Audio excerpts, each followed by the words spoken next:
নমস্কার বন্ধুরা, শ্রাবণী রান্নাঘরে আপনাদের সবাইকে স্বাগত জানিয়ে আমি প্রতিদিনের মতো আবারও আজকের একটা রান্নার ভিডিও নিয়ে আপনাদের সামনে চলে এসেছি।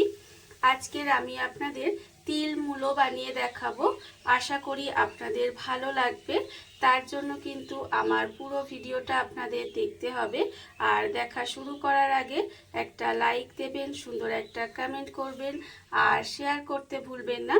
তাহলে চলুন আজকের আমি এই তিল মূলোটা কিভাবে বানিয়েছি সেটা আপনারা একবার দেখে নিন। রান্নাটা করার জন্য প্রথমে আমি এখানে দেখুন গ্যাসটা অন করে একটা কড়া বসিয়ে দিয়েছি। এবার আমি কড়ার মধ্যে দিয়ে দেব প্রথমে সাদা তিল। এখানে কিন্তু তিলের পরিমাণটা একটু বেশি দিতে হবে। সাদা তিল দিয়ে দিলাম, দিয়ে এবারে গ্যাসটাকে লোতে দিয়ে এইভাবে তিলটাকে একটু ভেজে নেব। তিলটা কিন্তু একটু লাল করেই ভেজে নিতে হবে। আর আমি প্রতিদিনের মতো আপনাদের একটা কথাই বলবো যে প্লিজ আমার ভিডিওটা আপনারা টেনে টেনে দেখবেন না, পুরো ভিডিওটা দেখুন, আশা করি আপনাদের ভালো লাগবে।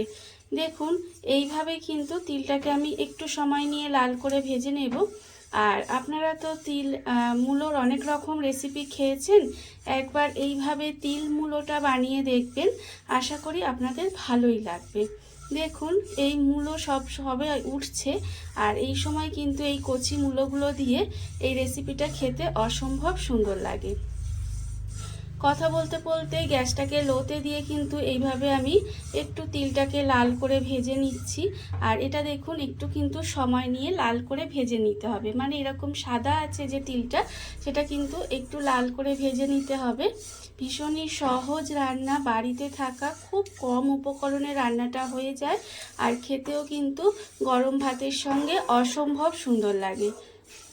দেখুন আমি কিন্তু তিলটাকে লাল করে ভেজে নেব। তিলটা আমার এখানে কিন্তু লাল করে ভাজা হয়ে গেছে। আর তিলটা কিন্তু একদম সুন্দর করে লাল করে ভেজে নিতে হবে। এখানে দেখুন তিল একদম লাল করে ভাজা হয়ে গেছে। যখন দেখবেন তিলটা একটু পটপট করে ফাটছে, মানে একটু আওয়াজ হচ্ছে, সে ভাজা হয়ে গেলে দেখবেন একটু আওয়াজ হবে, তখন ভাববেন যে তিলটা ভাজা হয়ে গেছে। আর দেখুন তিলের কালারটাও কিন্তু চেঞ্জ হয়ে গেছে, লাল হয়ে গেছে। আমার এখানে তিলটা ভাজা হয়ে গেছে, আর এর থেকে বেশি ভাজবো না। এইবারে আমি কিন্তু তিলটাকে আলাদা করে একটা জায়গায় ঢেলে নেব। তিলটা আমি আলাদা করে ঢেলে রেখে দিয়েছি। এইবারে আমি কড়ার মধ্যে দিয়ে দেব প্রথমে সর্ষের তেল। এখানে কিন্তু বেশ কিছুটা সর্ষের তেল দিয়ে দিলাম। দিয়ে তেলটাকে প্রথমে একটু গরম হতে দিতে হবে। তেলটা কিন্তু এখানে খুব ভালোভাবে প্রথমে একটু গরম করে নেব। আর আমার চ্যানেলে নতুন বন্ধু পুরনো বন্ধু সবাইকেই বলছি আমার তরফ থেকে অনেক অনেক ভালোবাসা। পুরনো বন্ধুদের বলবো এইভাবে আমার পাশে আছেন, আমাকে এগিয়ে যেতে সাহায্য করছেন, তার জন্য আপনাদের অসংখ্য অসংখ্য ধন্যবাদ জানাই।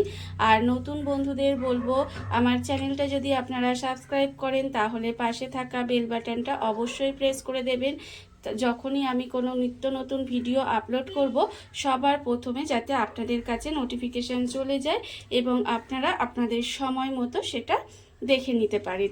দেখুন কথা বলতে বলতে কিন্তু তেলটাও এখানে গরম হয়ে গেছে। এইবারে আমি তেলের মধ্যে প্রথমে দিয়ে দেব শুকনো লঙ্কা। একটা শুকনো লঙ্কা ফোড়ন দিলাম। শুকনো লঙ্কাটা কিন্তু তেলের মধ্যে একটু নেড়েচেড়ে ভেজে নিতে হবে। আর তার সঙ্গে আমি এর মধ্যে দিয়ে দেব খুব সামান্য একটু মেথি ফোড়ন। অল্প সামান্য দু চার দানা কিন্তু এখানে মেথি ফোড়ন দিলাম। এবার এই শুকনো লঙ্কা আর মেথিটাকে একটু ভালোভাবে ভেজে নিতে হবে। দেখবেন একটু ভেজে নেওয়ার পর সুন্দর একটা মেথি থেকে মেথি যে ভাজা সেটা কিন্তু একটা সুন্দর গন্ধ বেরোবে। সেই পর্যন্ত কিন্তু একটু লাল করে এটাকে ভেজে নিতে হবে। আর মূলো দিয়ে তো আমরা অনেক রকম রেসিপি বানাই, বা মূলোর অনেক রকম রেসিপি আপনারাও খেয়েছেন হয়তো, কিন্তু এইভাবে যদি মূলোটা একবার বানিয়ে খান দেখবেন আপনারা কিন্তু বারবার এইভাবে মূলোটা বানাবেন।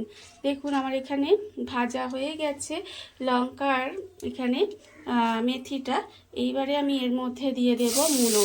এখানে আমি মূলোটাকে গ্রেট করে রেখে দিয়েছি ছোট গ্রেটার দিয়ে, সেই মূলোটা আমি এখানে দিয়ে দিলাম।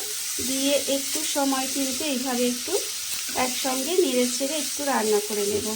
দেখুন আপনারা চাইলে কিন্তু এই মূলোটাকে একটু সরু সরু করে কুচি করেও নিতে পারেন, তবে আমি গ্রেটার দিয়ে গ্রেট করেই নিয়েছি। এবার মূলোটাকে একটু সময় এইভাবে ভেজে নিতে হবে। মূলোটা আমি এখানে একটু সময় নেড়ে চেড়ে রান্না করে নিয়েছি, আর এটা কিন্তু আমার হয়ে গেছে। এইবারে আমি এর মধ্যে দিয়ে দেব আন্দাজ মতো নুন, আর দেব আমি এখানে হলুদের গুঁড়ো, অল্প সামান্য একটু হলুদের গুঁড়ো দিলাম। এবার নুন আর হলুদ গুঁড়ো দিয়ে কিন্তু আবারও এইভাবে একটু সময় নেড়ে চেড়ে রান্না করে নিতে হবে।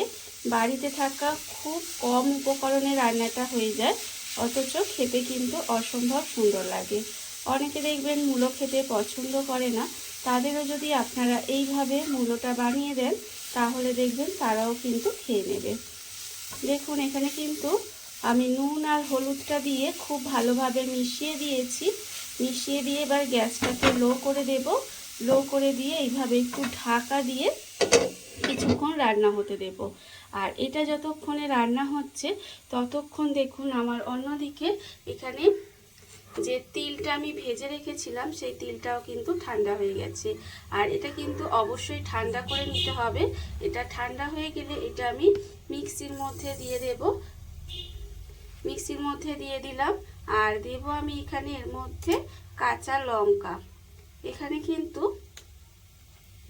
দুটো, আমি কতটা ঝাল খাবেন সেটা বুঝে কাঁচা লঙ্কাটা দেবেন। আমি এখানে দুটো কাঁচা লঙ্কাকে এইভাবে ভেঙে দিয়ে দিলাম। দিয়ে প্রথমে এটাকে শুকনো একটু গুঁড়ো করে নেব, তারপর কিন্তু এর মধ্যে জল দিয়ে এটাকে ভালোভাবে পেস্ট করে নিতে হবে। মশলাটা আমার এখানে রেডি হয়ে গেছে। মশলা কিন্তু আমি এখানে রেডি করে নিয়েছি। আর অন্যদিকে দেখুন যে মূলোটা আমি ঢাকা দিয়ে এখানে রান্না হতে দিয়েছিলাম সেটাও কিন্তু আমার হয়ে এসেছে। এইবারে ঢাকাটা খুলে নিলাম। খুলে নিয়ে আবারও কিন্তু এটাকে একটু উল্টিয়ে পাল্টিয়ে দেব। আর যেহেতু এখানে মূলোটা গ্রেট করা ছিল সেটা কিন্তু খুব সহজেই এটা রান্নাটা হয়ে যাবে, মানে এখানে নরম হয়ে যাবে। এইভাবে ঢাকা দিয়ে একটু রান্না করলে দেখবেন মূলোটা সহজেই রান্না হয়ে যাবে। এইবারে আমি এর মধ্যে দিয়ে দেব যে এখানে তিল আর কাঁচা লঙ্কাটা বেটে রেখেছিলাম, সেই তিল আর কাঁচা লঙ্কা বাটাটা দিয়ে দিলাম। তিল আর কাঁচা লঙ্কা বাটাটা দিয়ে দিলাম। দিয়ে এবার এর মধ্যে একটু মিক্সিটা ধুয়ে জল দিয়ে দেব। মিক্সিটা ধুয়ে কিন্তু এর মধ্যে অল্প সামান্য একটু জল দিয়ে দিলাম, তার কারণ এখানে অনেকটাই মশলা লেগেছিল, তাই এখানে জলটা দিয়ে দিয়েছি। দিয়ে এবার এটাকে খুব ভালোভাবে মিশিয়ে দেব। এটা কিন্তু এইভাবে একটু খুব ভালোভাবে মিশিয়ে দিতে হবে। মিশিয়ে দিয়ে এবারে ঢাকা দিয়ে কিন্তু আমি একটু রান্না হতে দেব। তার ফলে কি হবে, এখানে যে মূলোটা আছে যতটুকু সেদ্ধ হওয়া বাকি আছে ততটুকুও কিন্তু খুব ভালোভাবে সিদ্ধ হয়ে রান্না হয়ে যাবে।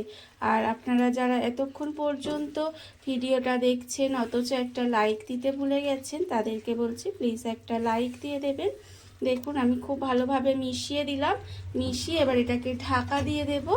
ঢাকা দিয়ে একটু সময় এই যে জলো ভাবটা আছে এটা একটু শুকনো শুকনো করে নেব। ঢাকা দিয়ে আমি কিন্তু এটা বেশ কিছুক্ষণ এইভাবে রান্না হতে দিয়েছিলাম। এর ফলে দেখুন মূলোটা কিন্তু এখানে খুব ভালোভাবে সেদ্ধ হয়ে গেছে। আর যেহেতু ছোট গ্রেটার দিয়ে গ্রেট করে দিয়েছি তাই খুব সহজেই কিন্তু এটা সেদ্ধ হয়ে গেছে। দেখুন এবার আমি এর মধ্যে দিয়ে দেব সামান্য একটু চিনি। এই চিনিটা কিন্তু অবশ্যই দেবেন, তাহলে এর স্বাদটা কিন্তু ভালো আসবে। মূলোর মধ্যে একটু চিনি দিলে খেতে ভালো আসে। দেখুন এইবারে আর কিন্তু ঢাকা দেব না, আমি আরেকটু এইভাবে নেড়ে নেড়ে রান্নাটা করে নেব, যাতে এটা আরেকটু এই যে জলো জলো ভাবটা আছে সেটা চলে যায়। এই সময় কিন্তু একটু এইভাবে রান্নাটা করে নিতে হবে। আর এটা আপনারা গরম ভাত দিয়ে একবার বানিয়ে দেখবেন। আমি আবারও বলছি যে গরম ভাত দিয়ে বানিয়ে দেখবেন, খেতে আশা করি আপনাদেরও ভীষণ ভীষণ ভালো লাগবে। দেখুন আমি কিন্তু একটু সময় এইভাবেই এই যে জলো জলো ভাবটা আছে এটা একটু শুকনো করে নিচ্ছি। এর যে জলো জলো ভাবটা সেটা কিন্তু চলে গিয়েছে। দেখুন রান্না আমার হয়ে গেছে। আর আস্তে আস্তে দেখতেই পাচ্ছেন চারদিক দিয়ে কিন্তু তেলটাও ছেড়ে দিয়েছে। এর যে জলটা শুকনো শুকনো হয়ে গিয়ে আস্তে আস্তে এটা থেকে একটু তেলটা ছেড়ে দিচ্ছে। যখন এইভাবে দেখবেন তেলটা ছেড়ে দেবে তখন বুঝবেন এটা কিন্তু রান্না হয়ে গেছে। আমার এখানে রান্না হয়ে গেছে। এবারে আমি গ্যাসটাকে অফ করে দেব আর আপনাদের পরিবেশন করে দেখাবো ঠিক কেমন হলো।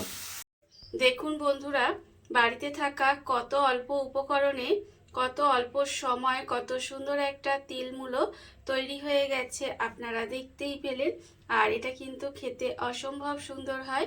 এইভাবে আপনারাও একদিন হলেও বাড়িতে বানিয়ে দেখতে পারেন। আর এই ভিডিওটা যদি আপনাদের ভালো লেগে থাকে, আপনারা যদি ফেসবুক থেকে দেখে থাকেন পেজটি ফলো করে দেওয়ার অনুরোধ রইল। আর যদি ইউটিউব থেকে দেখে থাকেন চ্যানেলটি সাবস্ক্রাইব করে নেওয়ার অনুরোধ রইল। তাহলে চলুন ভিডিওটা আমি এখানেই শেষ করছি। আপনারা সবাই ভালো থাকবেন, সুস্থ থাকবেন। আবারও হাজির হব নতুন কোনো রান্না নিয়ে।